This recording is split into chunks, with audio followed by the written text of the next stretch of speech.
নমস্কার বন্ধুরা, ঘরোয়া রান্নায় আপনাদের সকলকে স্বাগত জানাই। আজকে চলে এসেছি আবার একটা নতুন রান্নার ভিডিও নিয়ে। আজকে আমরা বানিয়ে নেব জামাই ষষ্ঠী স্পেশাল কষা মাংস। তো জামাই ষষ্ঠীতে এই পদটি আপনারা রান্না করে দেখতে পারেন, নিশ্চয়ই ভালো লাগবে। তো দেরি না করে চলুন শুরু করা যাক। প্রথমে দেখুন আমি মাংসটাকে ভালোভাবে ধুয়ে পরিষ্কার করে রেখেছি। এরপর আমি একটা বাটিতে টক দই নিয়েছি 2 চামচ। এতে আমি দিয়ে দিচ্ছি হলুদ গুঁড়ো, দিয়ে দেব লঙ্কার গুঁড়ো, আর দেব একটু জিরের গুঁড়ো আর ধনিয়া গুঁড়ো। দেখুন এটা ভালোভাবে মিক্স করে আমি একটা পেস্ট করে নিয়েছি। পেস্টটা আমি এখন রেখে দেব।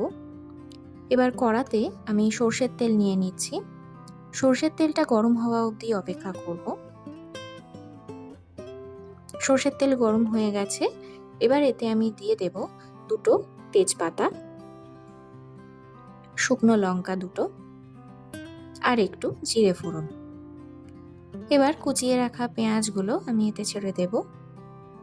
আমি এখানে 4টে মিডিয়াম সাইজের পেঁয়াজ কুচিয়ে রেখেছিলাম, তো সেই পেঁয়াজটা আমি ভেজে নিচ্ছি। পেঁয়াজটাকে খুব ভালোভাবে ভেজে নিতে হবে।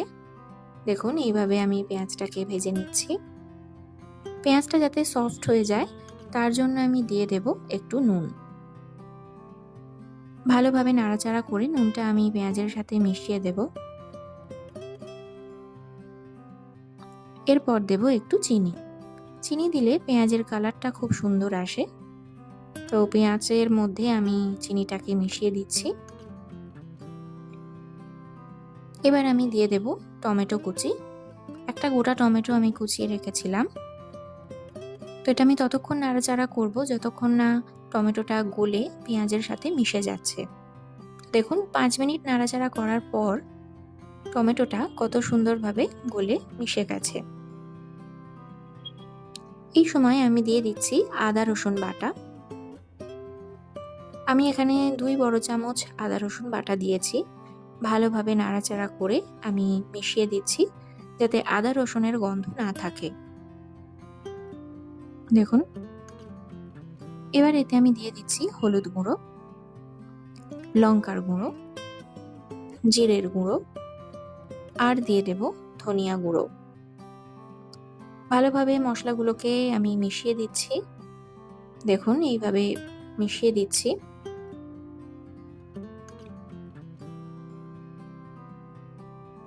মশলাগুলোতে আমি একটুখানি জলের ছিটে দিলাম যাতে মশলাগুলো আরো সুন্দরভাবে মিশে যায়।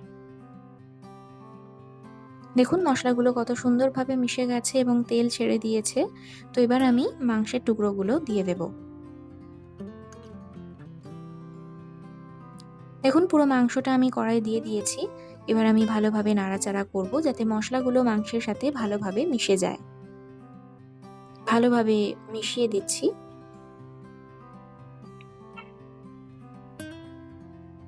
এইভাবে নাড়াচাড়া করে আমি মিশিয়ে দিচ্ছি মাংসের সাথে মশলাগুলো। এবার আমি দিয়ে দেব একটু নুন। আবার ভালোভাবে নুনটা মাংসের সাথে মিশিয়ে দিচ্ছি।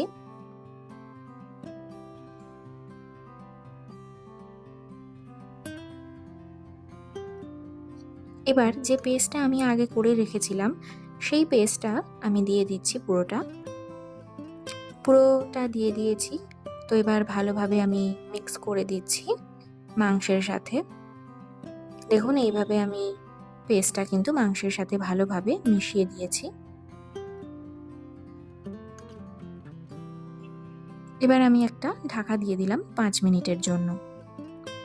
5 মিনিট পর ঢাকাটা খুলছি। দেখুন মাংস থেকে অনেকটা জল বেরিয়ে গেছে। তো আমরা আবার খুন্তি দিয়ে ভালোভাবে এটা কিন্তু নাড়াচাড়া করে দেব। এরপর আমি দিয়ে দেব এতে একটু শাহি গরম মশলার গুঁড়ো। শাহি গরম মশলার গুঁড়ো দেওয়ার পর আবার ভালোভাবে নাড়াচাড়া করে মশলাটা আমি মিশিয়ে দিচ্ছি। এরপর আমি দিয়ে দেব একটু গরম জল। খুব অল্প পরিমাণেই জল দেব। জল দিয়ে ভালোভাবে খুন্তির সাহায্যে আমি মিশিয়ে দিচ্ছি মাংসটা। এরপর আবার একটা ঢাকনা আমি দিয়ে দেব 10 মিনিটের জন্য। 10 মিনিট পর ঢাকনাটা খুললাম। দেখুন কত সুন্দরভাবে মাংসটা আমাদের রেডি হয়ে এসেছে। এবার এতে আমি দিয়ে দেব একটু কসুরি মেথি। কসুরি মেথি দিয়ে খুব ভালো গন্ধ বেরোয়, সেই কারণে তো কসুরি মেথি দিয়ে ভালোভাবে এটা আমরা মিশিয়ে দিচ্ছি। দেখুন আমাদের মাংস কষাটা কিন্তু রেডি হয়ে গেছে, খুব সুন্দর সুবাস বেরিয়েছে। তো মাংস কষাটা কিন্তু জামাই ষষ্ঠীর জন্য একদম রেডি হয়ে গেছে। জামাই ষষ্ঠীর দিন সকালে আপনারা এই রান্নাটা করে নিতে পারেন। এর সঙ্গে যদি গরম গরম লুচি আপনারা পরিবেশন করেন তাহলে খুব ভালো খেতে লাগবে। মাংস কষার সাথে লুচি কিন্তু ভীষণ একটা পপুলার রান্না আমাদের বাংলাতে। আপনাদের যদি আমার এই ভিডিওটি ভালো লেগে থাকে তাহলে অবশ্যই লাইক এবং কমেন্ট করবেন এবং শেয়ার করবেন আপনার চেনা পরিচিত সবার সাথে। আর আমার চ্যানেলে যদি নতুন ভিজিট করে থাকেন অবশ্যই আমার চ্যানেলটিকে সাবস্ক্রাইব করবেন। খুব ভালো থাকবেন। দেখা হচ্ছে পরে অন্য আরেকটি ভিডিওতে। ধন্যবাদ।